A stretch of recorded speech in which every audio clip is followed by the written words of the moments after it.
نحمده ونصلي على رسوله الكريم أما بعد فقد قال رسول الله صلى الله عليه وسلم لا يؤمن أحدكم حتى أكون أحب إليه من والده وولده والناس أجمعين أو كما قال النبي عليه الصلاة والسلام সানিম সিদ্দিকী তুমি এখানে আসো আসো সোজা হেঁটে আসো এখানে বেচারা বসলে কিছু দেখে না তো ছোট্ট মানুষ আল্লাহ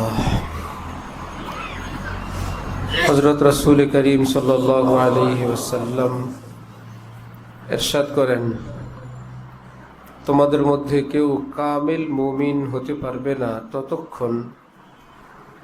যতক্ষণ না আমি তার নিকট পৃথিবীর সব কিছুর চেয়ে বেশি প্রিয় হব, বেশি মাহবুব হব। নিজের পিতা মাতা সন্তান সন্ততি এমনকি নিজের জানের চেয়েও আমি যার কাছে বেশি প্রিয় সেই কামিল মুমিন।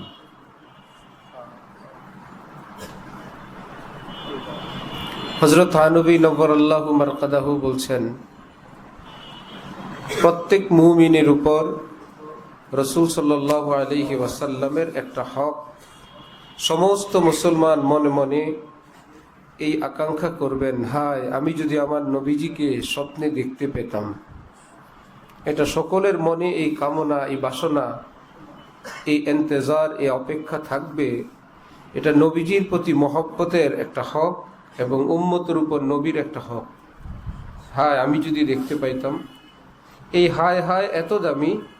मोहब्बत तो ऐ दिल बड़ी चीज़ है, ये क्या कम है जो उसकी हसरत मिले। নবীজিকে স্বপ্নে দেখতে পারা তো অনেক বড় ভাগ্যের ব্যাপার। স্বপ্নে দেখার কল্পনা করা এটাও ভাগ্যের ব্যাপার।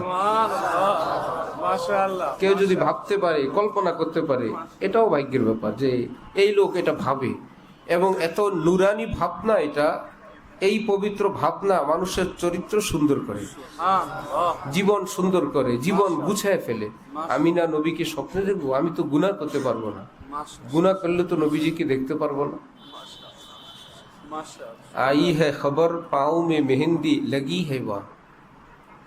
আল্লাহ পাক জান্নাতে বান্দাদেরকে দেখা দিবেন। এক হুজুর বলেন যে আমি যেদিন থেকে শুনতে পেলাম আমি গুনাহ থেকে মুক্ত থাকার সুরমা চোখে লাগা বসে রইলাম। কারণ যে গুনাহ থেকে যত বিরত থাকবে আল্লাহ পাককে সে তত বেশি দেখতে পাবে। হযরত ওয়ালা করাচি রহমতুল্লাহ আলাই এক বাপের এক ছেলে ছিলেন। হযরত যখন বাড়িতে আসবেন, হযরতের আব্বাজান সুন্দর জামা পরে চোখে সুরমা দিয়ে রেল স্টেশনে যাইতেন। হযরতের আম্মা বলতেন আপনি এমনটা কেন করেন? তিনি বলতেন যে অনেকের তো অনেক ছেলে থাকে, সব কটাকে দেখে নিজের চোখ জোড়ায়, প্রাণ জোড়ায়। আমার তো একটাই বেটা, এই জন্য চোখে সুরমা দিলাম যেন বেশি করে দেখতে পারি। আমি দেখবো তো আমার বেটাও তো আমাকে দেখবে। আমার বাবা যেন দেখে আমাকে, তার কলিজা ঠান্ডা হয়ে যায়, চোখ জুড়ায় যায়। আর আমিও যেন তাকে দেখে আমার চোখ জুড়ায় যায়। আমরা আল্লাহকে দেখবো, আল্লাহ তো আমাদেরকে দেখবেন। हम अच्छे लिबास इसलिए पहनते हैं ताकि हम अपने अल्लाह को अच्छे लगे। আল্লাহ ওয়ালা বুজুর্গানি দিন সুন্দর পোশাক পরিধান করেন, সাজুগুজু করে থাকেন, এই জন্য যাতে আল্লাহ পাক দেখলে খুশি হয়ে যান যে আমার বান্দা কত সুন্দর করে সাজুগুজু করে আছে।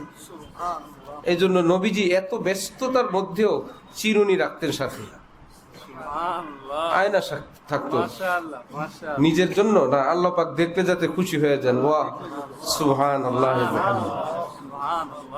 যে ব্যক্তি এরকম মোবারক স্বপ্ন লালন করেন, এরকম মোবারক নুরানি ফিকির লালন করেন যে হায় আমি আমার নবীজিকে স্বপ্ন দেখব, মাঝে মাঝেই তিনি দুরূদ শরীফ পড়বেন, তিনি গুনাহ থেকে বেঁচে থাকবেন, সুন্নতের উপর চলতে থাকবেন, আর আল্লাহ পাকের কাছে দোয়া করবেন, হে আল্লাহ আমি আপনার নবীজিকে দেখতে চাই। হে আল্লাহ আমি আমার জানের চেয়ে পেয়ারা রাসূল সাল্লাল্লাহু আলাইহি ওয়াসাল্লামকে দেখতে চাই। নবীজির শান মান এত বেশি যে, এবং নবীজির বরকতে মদিনা মুনাওয়ারার মর্তবা এত বেশি যে রাসূল সাল্লাল্লাহু আলাইহি ওয়াসাল্লাম মদিনা শরীফের বাইরে যখন সফরে যেতেন, আসার সময় যখন দূর থেকে মদিনার এরিয়া আসতো, তো নবীজি নিজেই নিজের জামার বুতাম খুলে দিতেন, জামার হাতা উপরে উঠায় দিতেন, মদিনা শরীফের বাতাস যেন নিজের গায়ে লাগে। নবীজির নিকট যদি মদিনার বাতাস এত দামি হয়, উম্মতের নিকট মদিনা কত দামি। হযরত ওয়ালা দামাত বারাকাতুহুমের এক ছন্দ আছে, হিম্মত কাহার হাঁটবে পায়ে, থাকতে মাথা সাথে। হে নবী, আপনার মদিনায় কেউ পা দিয়া হাঁটবে, কার সাহস? তার সাথে মাথা আছে না, সে মাথা দিয়ে হাঁটবে। পৃথিবীর সব জায়গায় সে পা দিয়া হাঁটে, এই পা দিয়া এখানেও হাঁটবে না? এখানে তো মাথা দিয়ে হাঁটার জায়গা। মনে মনে এইরকম স্বাদ লালন করা, কিন্তু সম্ভব তো না। আল্লাহকে বলা, আল্লাহ আপনি যদি সম্ভব করে দিতেন, মদিনা শরীফে আমি পা লাগাইতাম না, আমি মাথা দিয়ে হাঁটতাম এখানে। সুবহানাল্লাহ বিহামদিহি। হযরত ইমাম মালিক রহমতুল্লাহি আলাইহি জীবনে একবার হজ করছেন, আজীবন মদিনা মুনাওয়ারায় থাকতেন। এই ভয়ে, আমার যদি ইন্তেকাল হয়ে যায় সফরে কিংবা মক্কায়, আমি তো মদিনার কবর পাবো না। যেখানে ইন্তেকাল হয় সেখানে দাফন হওয়া তো সুন্নত, তা আমি যদি মদিনার বাইরে যাই, সেখানে যদি ইন্তেকাল হয়ে যায়, আমার তো আর নবীর মদিনা তো আমি পাবো না। আর মদিনা থেকে বাইরে যেতেন না। এক একজনের এক এক হাল ছিল। হযরত ইমাম আজম আবু হানিফা রাদিয়াল্লাহু আনহু, দোনোটা পড়া যায়, রহমতুল্লাহ পড়া যায়, তাবিঈনের ব্যাপারে কি পড়া যায়? রাদিয়াল্লাহ, ওয়াল্লাযীনা তাবাউহুম বিইহসান, তারপরে কি? মাশাআল্লাহ, বারাকাল্লাহ, মাশাআল্লাহ। কোরআনে পাকে আল্লাহ পাক বলেন, ওয়াস-সাবিকুনাল আউয়ালুন মিনাল মুহাজিরিন ওয়াল আনসার। এরপরেই কি রাদিয়াল্লাহ না আরো আছে? ওয়াল্লাযীনা তাবাউহুম বিইহসান, সাহাবায়ে কেরাম এবং তাবিঈগণ রাদিয়াল্লাহু আনহুম ওয়া রাযু আন। সুবহানাল্লাহ, মাশাআল্লাহ, বারাকাল্লাহ, মাশাআল্লাহ। সুতরাং ইমামে আজম রাদিয়াল্লাহু আনহু, সুবহানাল্লাহ। আমাদের শায়েখ হযরত ওয়ালা আকসার বেশতর রাদিয়াল্লাহু বলেন। এবং আমাদের আকাবের যাদের নামে এরকম ইমাম বলা যায়, ইমামে রব্বানি, সুবহানাল্লাহ, ইমাম শাহ ওলিউল্লাহ দেহলভী, নিজেদের ইমাম, নিজেদের আকাবেরকে নিজেরা সেই রকম ভাবে উম্মতের সামনে পেশ করা চাই, নিজের অন্তরেও সেই শ্রদ্ধা লালন করা চাই। আল্লাহ, কারেন্ট বেচারা কই চলে গেল আজকে? হ্যাঁ, কারেন্ট তো মদিনায় চলে গেল কিনা?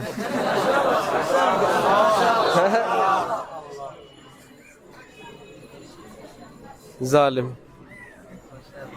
কিছুই তো নেই আমাদের, আর না আইপিএস এর লাইন নেই কি? ওই যে মাশাআল্লাহ, আলহামদুলিল্লাহ, আলহামদুলিল্লাহ। তো হযরত ইমাম আজম রাদিয়াল্লাহু আনহু মদিনা মুনাওয়ারায় আসছেন। তিনি থাকতেন কোথায়? কুফা। কোন দেশে? ইরাক। ইরাক কুফা ছিল হযরত আলী রাদিয়াল্লাহু তাআলা আনহু দারুস সালতানাত। ইসলামের সর্বশেষ খলিফা হযরত আলী রাদিয়াল্লাহু তাআলা আনহুর হেড অফিস কোথায়? মক্কা শরীফ, মদিনা শরীফ না কুফায়? কুফায়। যখন যেখানে রাজধানী সেখানেই বাজার গরম। এলমের বাজার যখন কুফায়, সেই কুফায় আল্লাহ পাক ইমাম আবু হানিফাকে পাঠাইছেন। কেউ এটা মনে করবে না মক্কা শরীফ মদিনা শরীফে হইল না ভাই, তখন রাজধানী কোথায়? কুফায়। এলেমের রাজধানী কুফায়। ওই আরব অঞ্চলের সব কিছুর হেড অফিস আলেম ওলামা আল কুফা, জুমজুমাতুল আরব, বুঝো নাই? একদম আরবের হেড অফিস, সব আলেম ওলামা আইম্মা সকলের মার্জা, সকলের মেন ঠিকানা কোথায়? কুফায়। সেই কুফা থেকে আসছেন হযরত। মদিনা মুনাওয়ারায় মাত্র 3 দিন থাকলেন, তারপরেই তিনি রওনা হলেন। সাথীরা ভাবতেন যে যিনি এত বেশি আশিকে রাসূল, যিনি এত বেশি নবীজির দেওয়ানা, আমরা ভাবতাম কতদিন যেন তিনি মদিনায় থাকবেন। মাত্র 3 দিন থাকলেন। বের হয়ে সফর সাথী সঙ্গীরা অজু ইস্তেঞ্জা করলেন, কেউ বুঝতে পারেন নাই।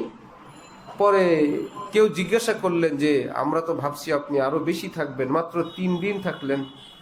তখন হযরত ইমাম আবু হানিফা রহমতুল্লাহি আলাইহি তখন বললেন যে আমি এই 3 দিনে একবারও পেশাব পায়খানা করিনি, আমি হিম্মত পাই নাই যে নবীজির মদিনায় আমি ইস্তেঞ্জা করবো, আর সহ্য করতে পারতেছিলাম না, সেই জন্য কষ্ট করে বাইরে চলে আসছি।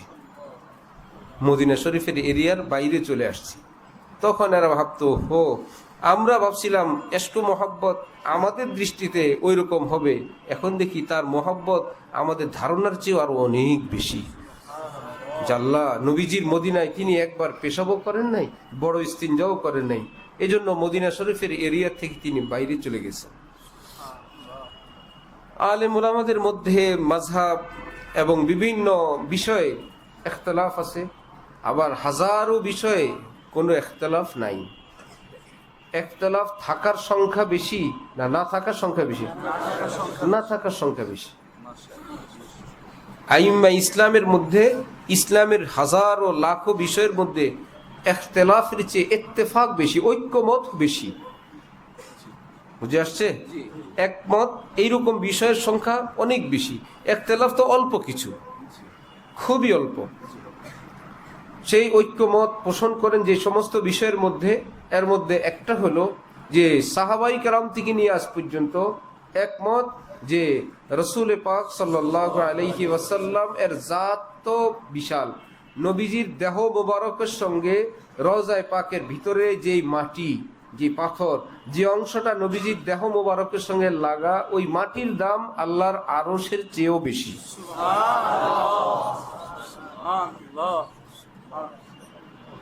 আল্লামা ইকবাল বলেন, আদব গাহেস্ত জেরে আসমা আজ আরশ নাজুকতার।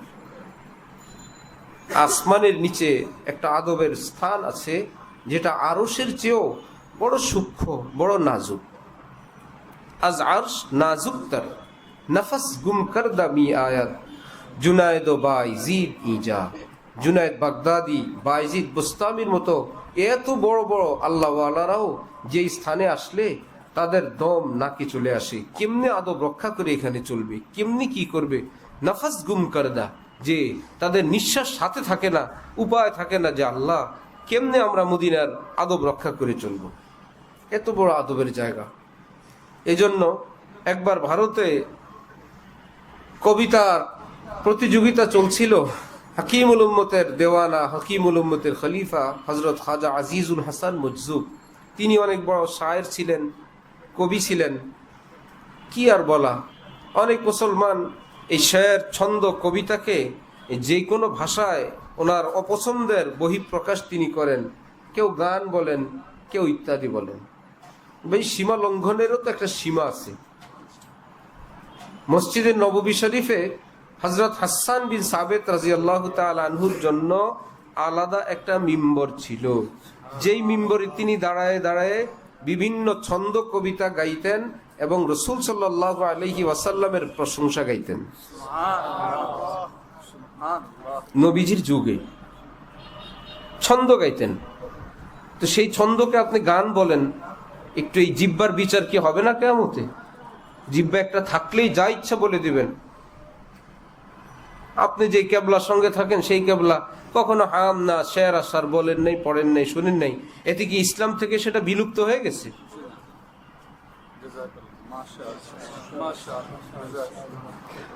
নবীজির মিম্বর ছিল নবীজির পাশে, এবং সাহাবাই কেরামের মধ্যে অনেক বড় বড় কবি ছিলেন। আম্মিজান হযরত আয়েশা অনেক বড় কবি ছিলেন, হযরত আলী ছিলেন, আব্দুল্লাহ ইবনে ওমর ছিলেন, হাসান বিন সাবেত, ওনাকে বলাই হয় শায়েরে রাসূল, নবীর কবি। সুবহানাল্লাহ। জিহাদের ময়দান কাফের মুশরিকরা মুসলমানদেরকে ধিক্কার দিচ্ছিল, লানাল উজ্জা ওয়ালা উজ্জা লাকুম, লানাল লাত ওয়ালা লাত লাকুম।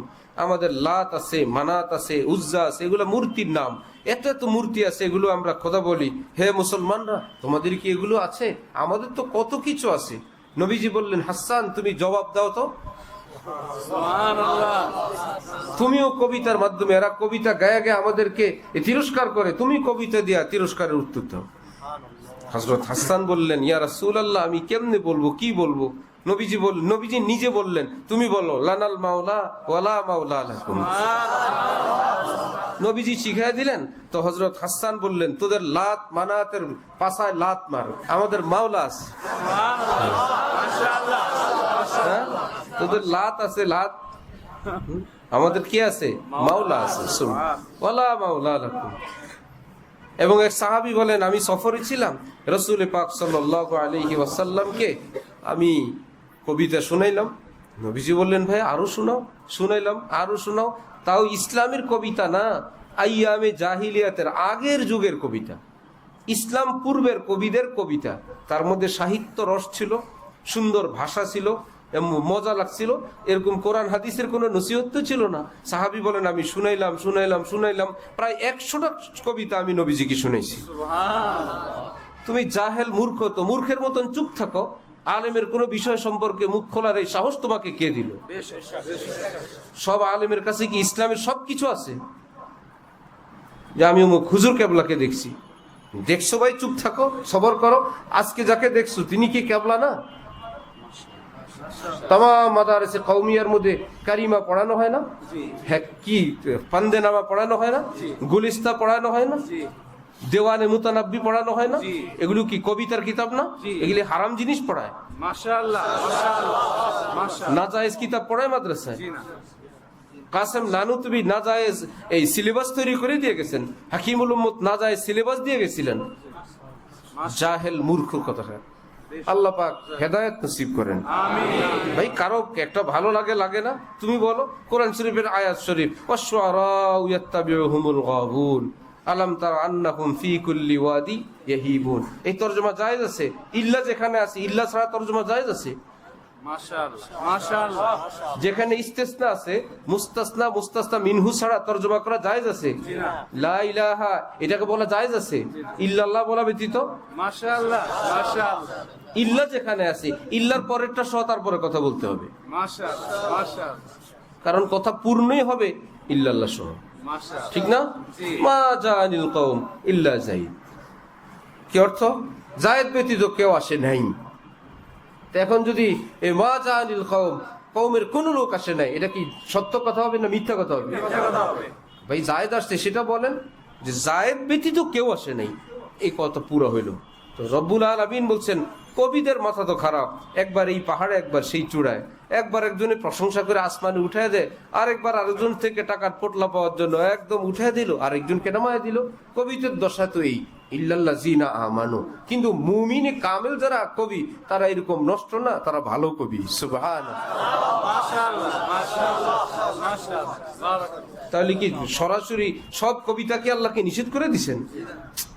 আশ্চর্য ভাই। সহজ ভাষায় তামাম মাদারিস কওমিয়ার মধ্যে সিলেবাস ভুক্ত কিতাব, কারিমা, পান্দেনামা, গুলিস্তা, বোস্তা, দেওয়ানে মুতানাব্বি, এগুলো কবিতা না?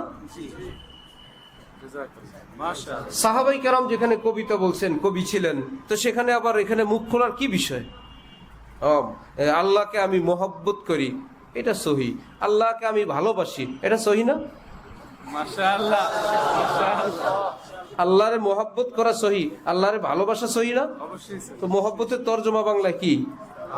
তো তুমি আরবিতে কবিতা বললে সেটা যদি কবিতা হয়, বাংলা বললে কবিতা হবে না সেটা? মাশাআল্লাহ, মাশাআল্লাহ, মাশাআল্লাহ। সারা পৃথিবীতে উর্দুতে, ফার্সিতে, আরবিতে, বাংলায়, পৃথিবীতে সব ভাষায় কবিতা হয়েছে, ছন্দ হয়েছে। এই জন্যই আকাবিরের তৈরি। এই জন্য ঠুনকা মোল্লার পিছনে পড়তে নেই। জালালউদ্দিন রুমি বলেন, ইয়ারে মাগলু বা মাসাউ হি আই গবি, নফসের হাতে মাইর খাওয়া মোল্লার পিছনে পড়ো না বন্ধু। মাশাআল্লাহ, ইয়ারে মাগলু বা মাসাউ শাবিদান হোনা হওয়া শাবাত, ইয়ারে মাগলু বা মাসাউ, মগলুবের সাথী হয়ো না। মাশাআল্লাহ, মাশাআল্লাহ, আই গবি এ বোকা। মাশাআল্লাহ। বা মজা করে যদি বলো, বন্ধু, হে বন্ধু, মগলুবের পিছনে পড়ে না, যে নফসের হাতে মাইর খাওয়ালো, শয়তানের হাতে মাইর খাওয়ালো, ফেলের হাতে মাইর খাওয়ালো, ফেল খাইছে। এক এক হুজুর কাপলা বলে, আমি তো অমুক হযরতের সাথী। বাপরে, উনি তো দেশ দুনিয়া কাঁপাইছেন, আপনি কোন তাল গাছ উল্টেছেন? মাশাআল্লাহ, অমুক হযরতের সাথী। সাথী হলে কি হয়েছে? দেওবন্দে পড়ে তো কতজনই পড়ে, ঢাটাজারিতে পড়ে কতজনই পড়ে। কেউ পৃথিবী কাঁপায় দিচ্ছেন, কেউ মক্তবে চাকরিও থাকে না, সাথী বইলেই ব্যবসা করে। আমি তো অমুকের সাথী, মাশাআল্লাহ। তা আপনি কোন জায়গায় সেগুলা দিচ্ছেন? না, আসি বিভিন্ন জায়গায় না, আছে, আল্লাহ রাখছে। শেখুল কোরআন কি মাশাআল্লাহ, যিনি আলিফ বাতাসা পড়ান, তারও ইসলামে বহুত দাম, বহুত মর্যাদা। কিন্তু এরকম ফুটানি করার দরকার কি? জি, মাশাআল্লাহ, মাশাআল্লাহ।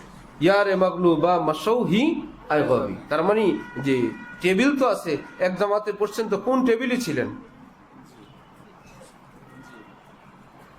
থাকে না টেবিল এরকম? কত নাম্বার হয়েছিলেন আপনি? ওই দিন আমাদের লালবাগের হজরত আসছিলেন না, হজরত মাওলানা আব্দুর রহিম সাহেব, উনি নিচে গিয়া গল্প শুনাইছেন যে নিচের জামাতে সরেজামি ইত্যাদিতে ফ্রি এনামি খানা ছিল না। উনি বাড়ি থেকে চাউল 5 কেজি নিয়ে আসতেন, রান্না বান্না করে খাইতেন। শেষের দিকে চাউল শেষ হয়ে আসলে একবেলা খাইতেন, একবেলা না খাইয়েই সবকে বসতেন চুপচাপ। তো ওনার গ্রামেরই এক বহুত বড় বুজুর্গ ছিলেন হযরত শাইখজি রহমতুল্লাহ আলাই। উনি হযরত মুহাদ্দিস সাহেবের নিকট চিঠি লিখছেন। মুহাদ্দিস সাহেব তো না, সদর সাহেবের নিকট, সদর সাহেব লালবাগে তখন, সদর সাহেবের নিকট চিঠি লিখছেন আল্লামা শামসুল হক ফরিদপুরীর নিকট। এখন শামসুল হক ফরিদপুরি চিঠি পেয়ে বলে, এই জামাতে তো খাবার জারির ব্যবস্থাও নাই, শাইখজি চিঠি লিখছেন, এটা ফেলানোরও কোনো ব্যবস্থা নাই। পকেটে হাত দিয়া 22 টাকা বের করে দিয়ে বললেন, আপনি এই টাকা দিয়া খানা জারি করে ফেলেন।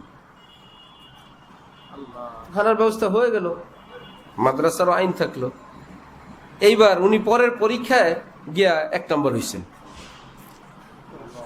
নম্বর আউয়াল হয়েছেন। নম্বর আউয়াল হইলে কি, ওখানে তো নিচের দিকে আউয়াল দোয়ামের নাই, এই জামাতে নাই। এখন গিয়া মুহাদ্দিস সাহেব রহমতুল্লাহ আলাইহির কাছে গিয়ে বলছেন, আমি তো 1 নম্বর হয়েছি।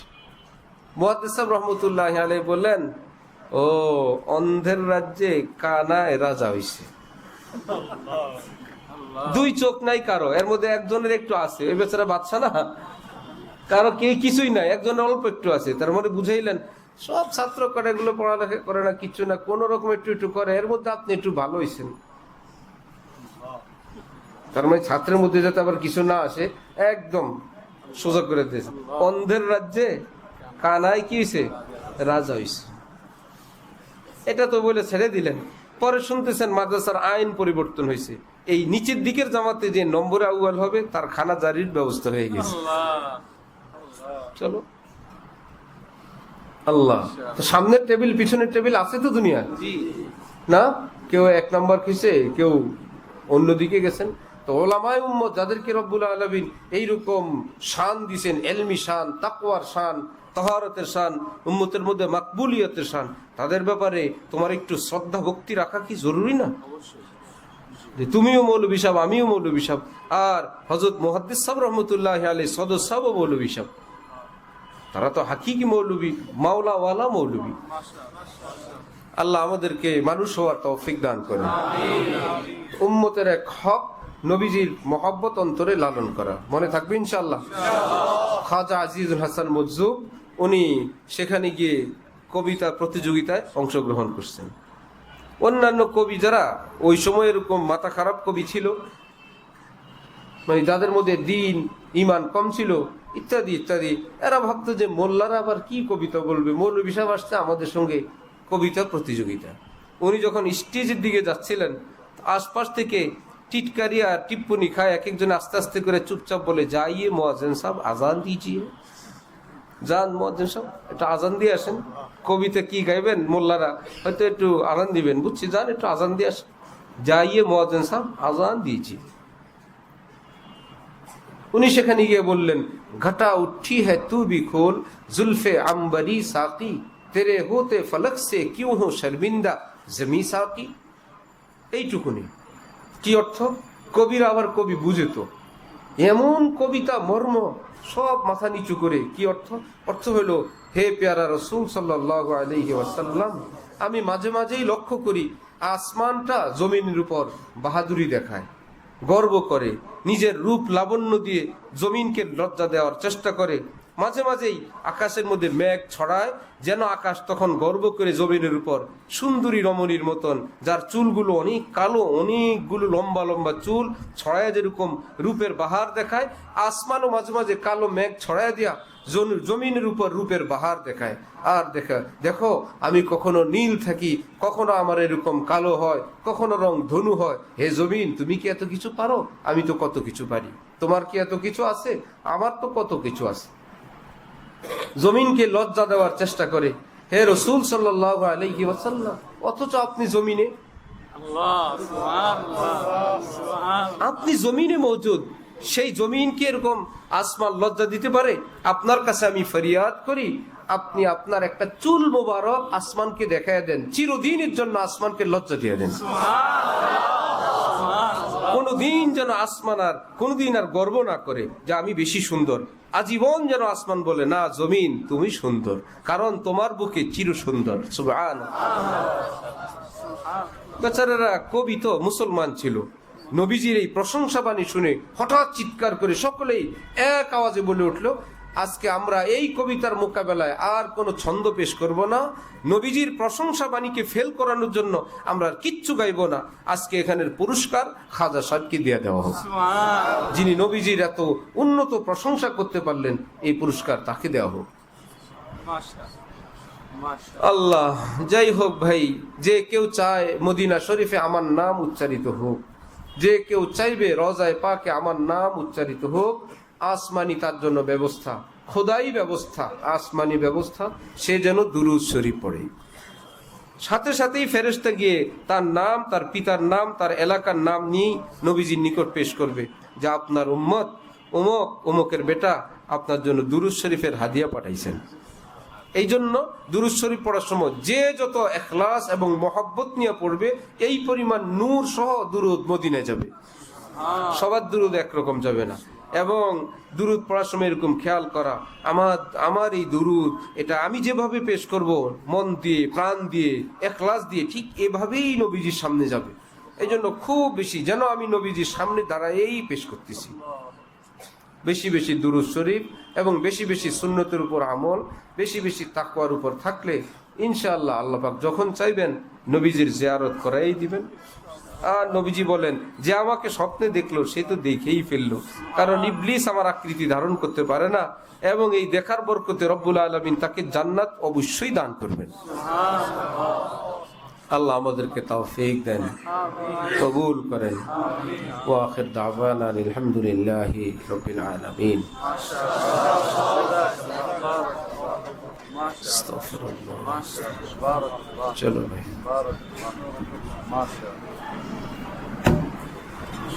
আল্লাহ আল্লাহ।